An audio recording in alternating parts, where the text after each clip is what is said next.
Another day, another vlog. Kyle Elkins is here sa kanyang kusina. Ito ay salt. Gagawa tayo ngayon ng empanada dough. And then, dahil wala akong atsuete or anato na sinasabi, lagyan ko ng maraming paprika. So, maiiba ang lasa. Ayan. And of course, para naman may kunting lasa ay lalagyan natin ng yan, chicken powder. And then pakuluan. Oops, I forgot the mantika. Lagyan natin ng oil. Tansya lang po. Bahala na mamaya kung ano yung kanyang mas maraming, not maraming mantika. 2 tablespoon maybe. Yan. Pero sa akin, tansya na lang. Pakuluan siya hanggang kukulo, of course. Pero, for sure, hindi maganda yung kulay na orange. Kasi, hindi atsuete ang ginamit ko. Paprika ang ginamit ko. Pati yung lasa niya maiba. But this is not an Ilocos empanada. I called it like Kael empanada. Kasi iba naman yung lulutuin ko. Trinay ko lang na gawin.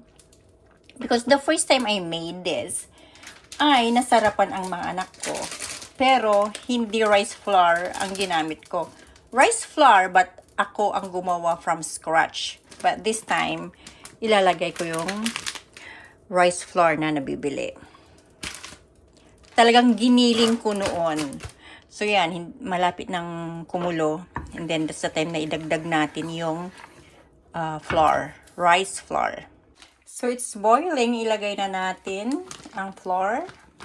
Hopefully, yung tansya ko ay mangyayari. And then, haluin natin. Oy. Yan. Lutuin kunti ang rice flour.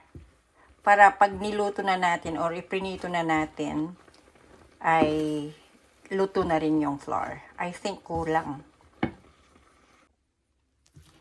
Ayan. Ang gagawin lang muna natin, dito lang siya sa palayok. Palayok ba? Basta pan.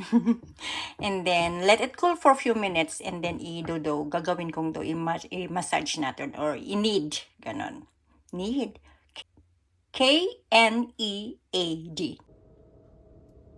So, yan. Tapos na. Knead ko na. Ano bang Tagalog ng knead? Namasa ko na siya. Masa sa Ilocano, I don't know. Basta, kneading's done. So, magra-rice yan. Gawin, kasi mainit pa, ayaw ko pang gawin. So, takpan lang natin.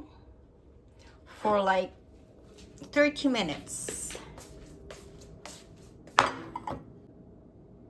Natapos ko na rin itong longganisa, vegan longganisa yan. Inalis yung balat, tapos niluto ko para maalis yung maraming mantika. At meron din akong itong leftover nung gumawa ako ng pansit. Instead of papaya, carrots, and kung ano-ano pa, cabbage. Yan. Tatlo yan. Ayan, ang gagawin ko later. So, ako yung maglilinis pa sa baba, maglalaba, and then I'll come back for this. Pag matigas, tingnan natin kung mag-rise. I'll cover this one. Takpan muna. I'll be back in 30 minutes. Yan. Hopefully, hindi mapalpak ito. And then yan, ganyan muna, para hindi pasukin ng langaw. Pero walang langaw, ha? Okay, I'll be back. Okay, tingnan natin kung tapos na. Ay, nako, damp pa siya. So, mamaya. Okay, so I think it's ready. Hindi man umalsa, but I think it's fine. A little bit like, malinis ng kamay.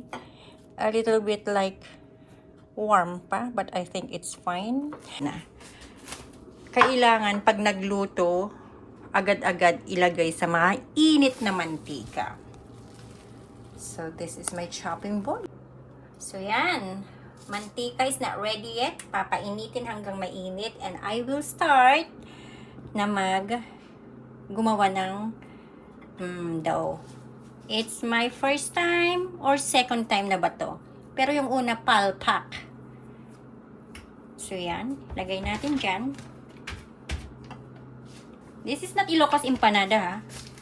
Gawa-gawa ko lang to. Gagayahin ko kasi baka sakali matuto.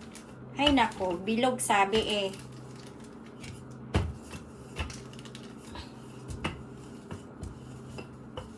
Sabi nila mas masarap or mas maganda pag manipis. Tarang! Huwag kang pupunta doon. Ganyan.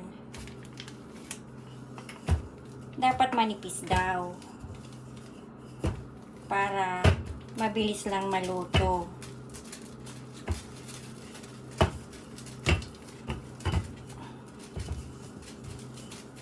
Sana hindi mapalpak. And then, open natin. Lagyan ng filling. Siyempre, ang filling ko. Yan.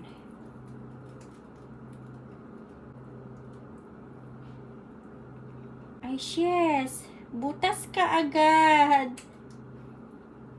Longganisa. Hindi ko yung lalagyan ng egg. I will put cheese.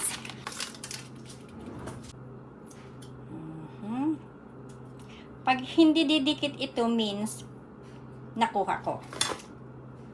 Bakit hindi egg? Kasi pag egg, manipis yata sobra itong ginawa ko. So, yan lang. And then, i-fold.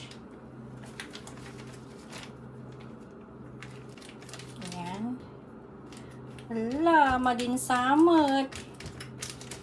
Parang sobrang nipis. And then,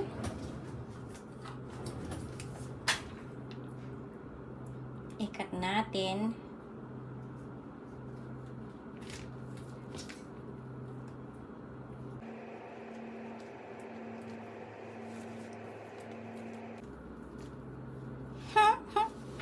Manipis yata ang aking dough.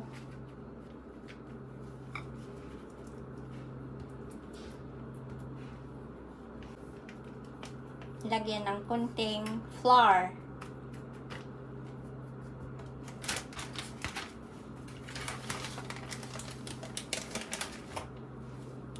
Ay, hindi nga.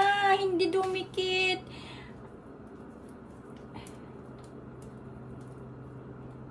Sorry. Sabi nila, itupi pa lang ganun. Never mind.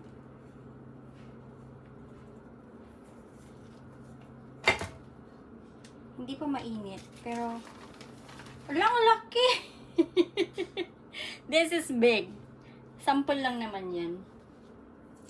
Ay! Yan. Sample lang yan. Masyadong malaki na yung ginawa ko. Double na yon. So means, tagalan kunti ang pagluto. Baliktarin. Uy, parang crunchy ah.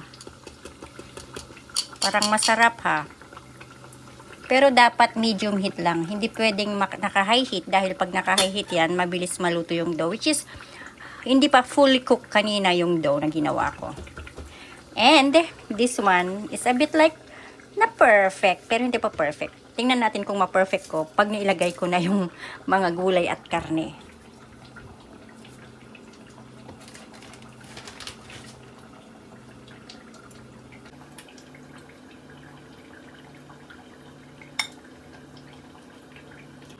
And then, karne, longganisa again. Pabilog-bilog lang yan.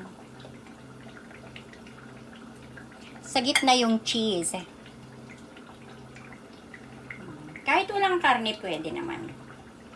This is just a sample ha. Gagawa ako ng okay bukas. Okay bukas, kasi wala akong anato talaga. And then, fold natin. I think nakuha ko na.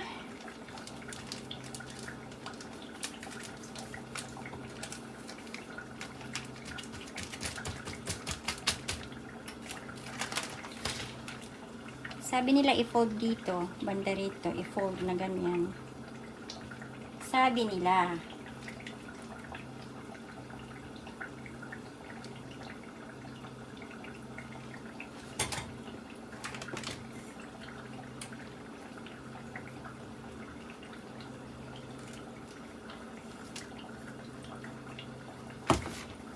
Pero hindi ko makontrol. Gusto ko sana yung maliit na maliit na maliit.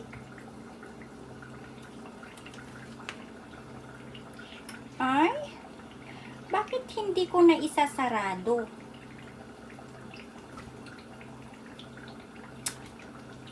Yes. Kailangan maisarado. Yun ang problema ko. Hindi ako marunong magsara. It's not good.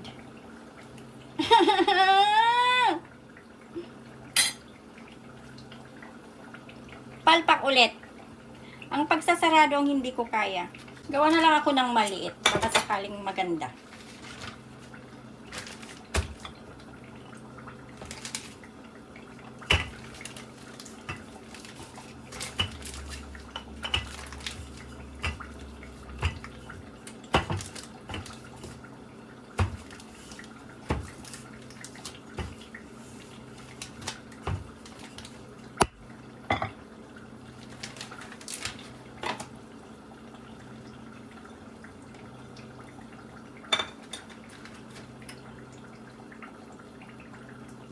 Yung cheese andyan na, naihalo-halo na.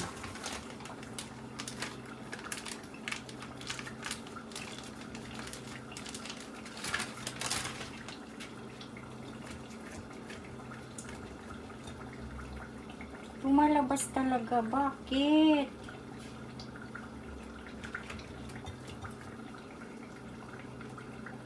I'm not good. Ayoko nang ulitin.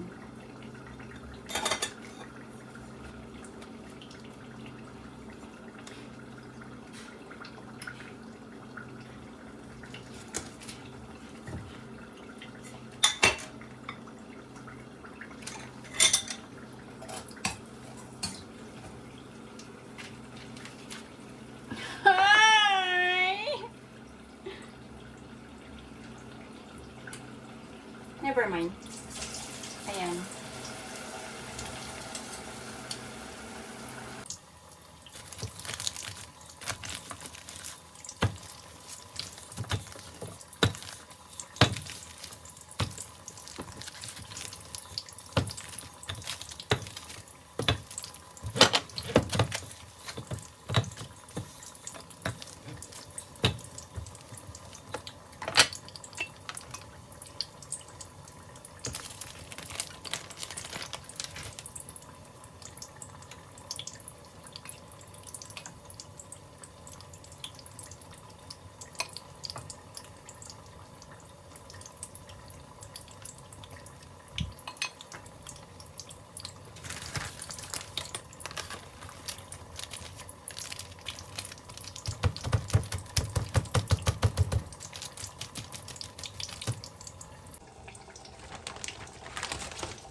Ay, nabutas!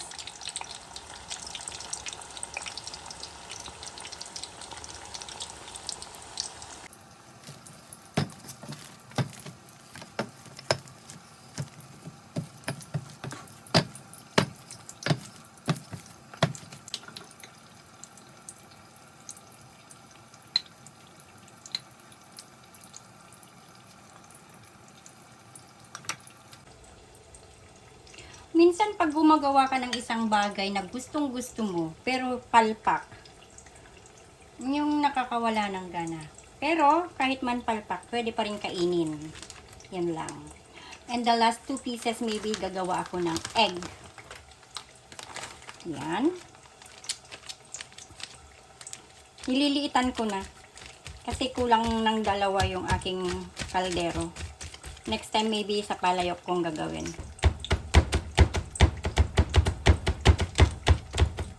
Hi? Who's there? Ha? No. Nasagot saan? Why? Ako na lang mamaya, Elsa. Everything, hindi man siya perfect, pero ano kaya ang verdict? Sarap. Masarap? So, ito parang chips na to masarap na. Yung chips pa lang Ito masarap totong na. gilid, masarap na siya. Pero syempre, dahil deep fry, anong mangyari pag deep fry? Oily. Oily. Next time kaya kung i-bake ko, air fryer, ganun. Kung maging crunchy. Next time. Try ko next time. Mas masarap pag may suka at asin and bawang. And I have 2 more left. Mas mahirap magluto. From 4 o'clock ako nag-start. Ngayon pa lang ako matapos. It's 6:36. My gosh. Pero it's okay. Kaysa bibili kami sa labas. Dito na lang kami magluto. Pag may time lang. Sabi kay Tess, sa bahay mo akong bibili. Sabi niya, samahan daw, bibili ako ng pagkain. Sabi ko, tapos sabi niya, hindi na lang kita Elsa, ng pagkain nila. Sabi niya, sabi niya, ka na lang. Ayan. Ang lalaki. Nawawa naman niya ako. Masarap. Kulang yung tig-isa. Diyos ko. Ako din. Pag kulang tig-isa, ilan tayo? Tig-5. Kay- Where's my egg? Ito yung egg. Kaya nga yung egg dahil nabutas siya dahil Huwag mo nang explain. explain. Ito kay papa mo. Masyadong crunch eh. Diba? Masarap siya. Marunong na ako ng Di pa doon. na ako nakain. Oh, half cook yung ungkon. Sarap ng itlog. Kung may suka. Ang hirap kasi ng egg. Kurang talaga yung tig-isa. Siga, anong sabi mo? Wala, sabi ko, gutom ako. Sabi niya masarap. Ba't ko sasabihin sa video? Hindi, yung totoo. Ang sarap ng ganun kung ako ng sarili Pero kong medyo plato. maalat. Kuha kita ng plato. Medyo maalat. Maalat? Yung kwan, ito, wala tayong magawa dito. Hindi na ako naglagay ng asin. Hi guys. Kasi ito ay yung longganisa, pure yan. Thank you. Kasi hirit ako ng kalahati. Yeah, pero wag yan, kinagatan ko na. Kunin mo na. Hi, Greg. Ano, gusto nang excited tayo? Ayaw mo na? Ala, wag dyan Okay na to. Ano tawag? Masura? Okay na sa'yo isa? Guys, we have food. Masarap na. Oh, sa akin na to ha, pangalawa. Dalawa na yan, ha? Oo. Next time, tatlo maliliit. Thank you. Ala, may okay pa. Oh my gosh. Hindi. Sige, bye-bye na. Bye-bye na, Ruden. Say bye-bye. Bye, thank you. Thank you for this. Bye. Bye, It's- Greg. Bye. It's very good. Meron tayong food. Empanada and may dumating na food Friday night. Alang dami, oh. Chicken skin. Uy, Karyo. Thank you Ang sa akin again na for to, watching and pinakamaliit. see you next time. Bye-bye.